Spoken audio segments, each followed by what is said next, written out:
Hi boys and girls, we are continuing with the Wild Robot Read Aloud. I believe we're on episode 7 and I'm going to start off with chapter 24, The Accident. Miss Kristen read the last chapter about the wounded fox, and the fox named Fink had a bunch of quills in him, and the robot helped take them out. So chapter 24 is called The Accident, so I'm excited to see what the accident is. As Roz wandered through springtime, she saw all the different ways that animals entered the world. She saw birds guarding their eggs like treasures until the chicks finally hatched. She saw deer give birth to fawns who were up and running in a matter of minutes. Many newborns were greeted by loving families. Some were on their own from their very first breath. And as you're about to find out, the accident happened. The wind started blowing out of the north, and suddenly clouds were rushing over the island. With the clouds came a spring shower, a downpour actually, and there was our robot clamping her heads onto a wet block of stone on the side of the cliff. But the block couldn't handle the extra weight. And as the heavy robot hung there, cracks suddenly shot through the stone and it started breaking apart. Down went the robot, plummeting into the treetops below. She crashed through branch after branch before finally hooking an arm around one. Then she dangled there, gently swinging as rocks roared past her on their way to the forest floor. When the dust settled, Roz shimmied down the tree trunk. The ground was littered with broken rocks and splintered wood and shrubs. And within all that rubble was a goose nest that had been torn to shreds. 2 dead geese and 4 smashed eggs lay among the carnage. The robot stared at them with her softly glowing eyes, and something clicked deep inside her computer brain. Roz realized she had caused the deaths of an entire family of geese. Chapter 25, The Egg. As Roz stood in the rain, staring at those poor, lifeless geese, her sensitive ears detected a faint peeping sound coming from somewhere nearby. She followed the peeps over to a clump of wet leaves on the ground, and when she peeled back the leaves, she discovered a single, perfect goose egg sunk in the mud. "Mama, Mama," peeped a tiny, muffled voice from within the egg. The robot gently cradled the fragile thing in her hand. Without a family, the unhatched gosling inside would surely die. Roz knew that some animals had to die for others to live. That was how wilderness worked. But how would she allow her accident to cause the death of yet another gosling? After a moment, the robot started to walk. Carefully holding the egg, she moved through the forest and away from that sad scene. But she didn't get far before Fink burst out from the bushes. "What happened?" the fox panted.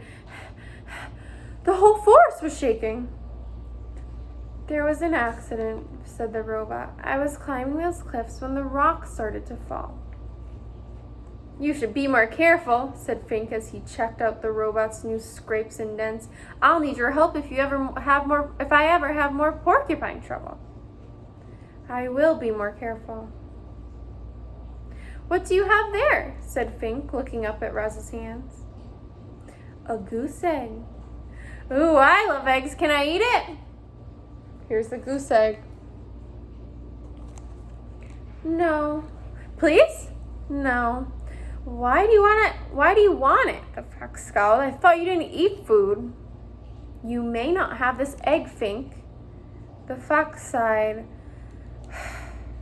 He scratched his chin, and then he started sniffing the breeze. His nose had found the scent of the dead geese. "You can keep your egg," he said.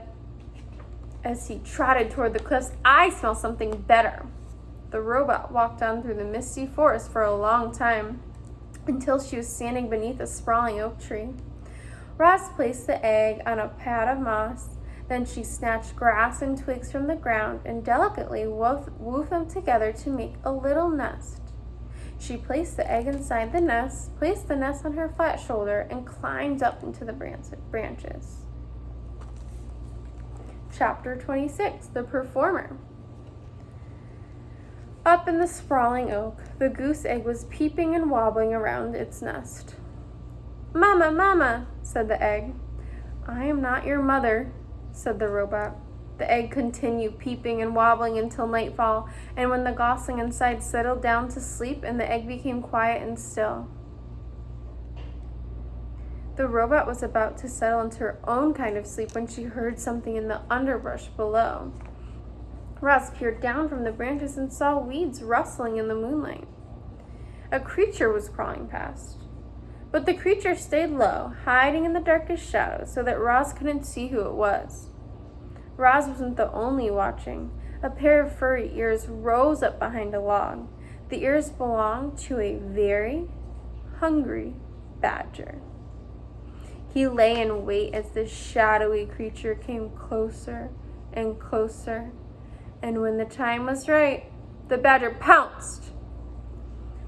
You might expect a creature under attack to run for her life, or to defend herself, or at the very least to scream. But when the badger pounced, this creature just rolled onto her back, stuck out her tongue, and died.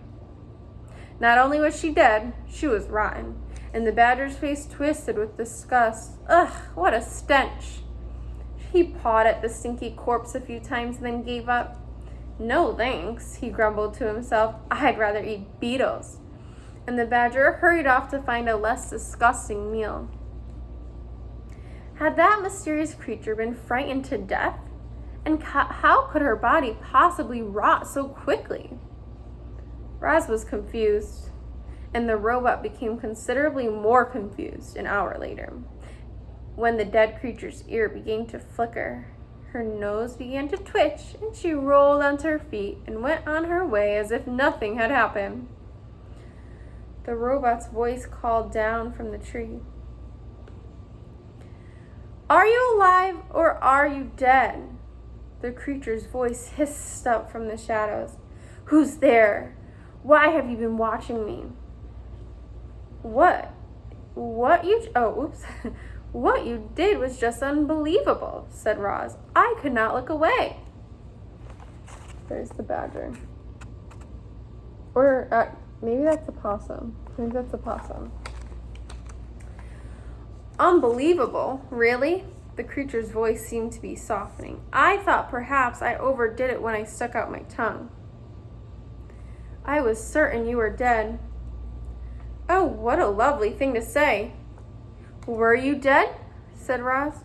Well, of course not. Nobody can actually come back from the dead. It was just an act. I do not understand. It's simple. I knew that if I played dead and really laid it on thick, that old badger would be so disgusted that he'd run off. And that is exactly what happened. We possums are natural performers, you know. So you are a possum. Roz's computer brain quickly retrieved any information it had on possums. You are a marsupial. You are nocturnal, and you are known for mimicking the appearance of small dead animals when threatened.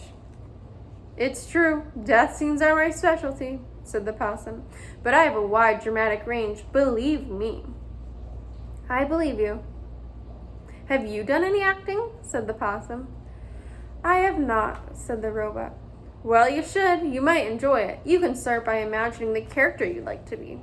How do they move and speak? What are their hopes and fears? How do others react to them?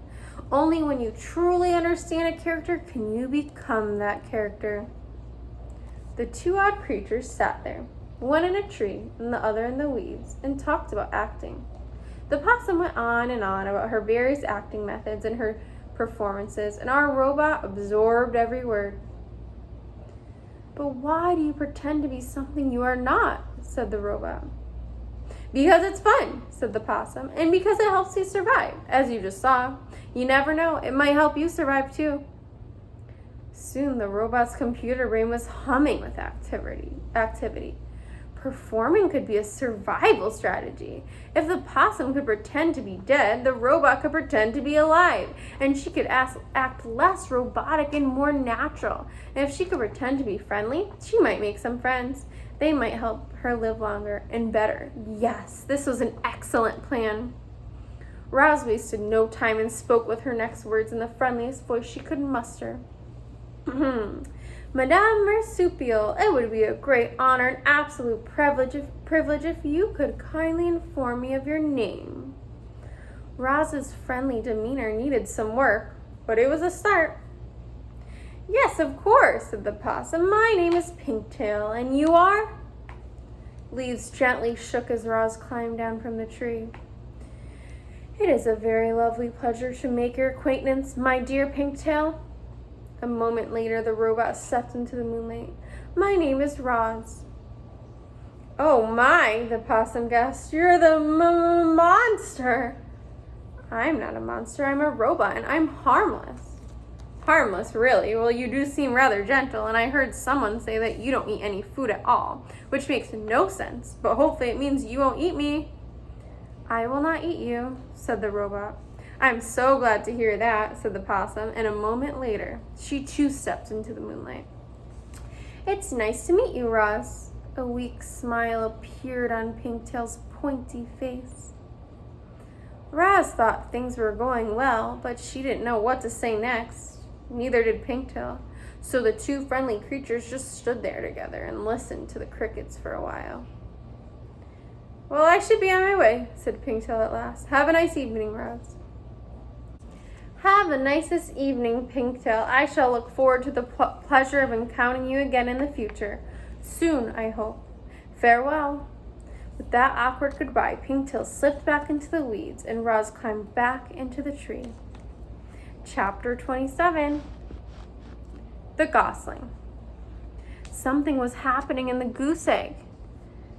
Tap, tap, tap, tap, tap, tap, tap, tap, crunch. A tiny bill poked through the eggshell, peeped once, and then continued crunching away. The hole grew bigger and bigger, and then, like a robot breaking from a crate, the hatchling pulled himself into the world. He lay quietly in his nest with his eyes closed, surrounded by chips of broken shell. And when his eyes slowly winked open, the very first thing he saw was the robot looking back. Mama, Mama, peeped the gosling. I am not your mother, said the robot. Mama, Mama, I am not your mother. Food, food.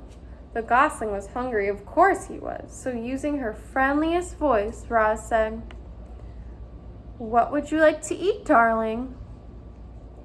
Food was the only response. The hatchling was far too young to be helpful. Roz needed to find a grown goose, so she scooped up the nest with the gosling inside, placed it on her flat shoulder, and marched through the forest searching for geese. Here is the little baby goose looking for food. And I am going to stop there, and Miss Casey is going to continue with chapter 28, The Old Goose. I hope you guys have been enjoying these chapters. We miss you so much. Bye, guys.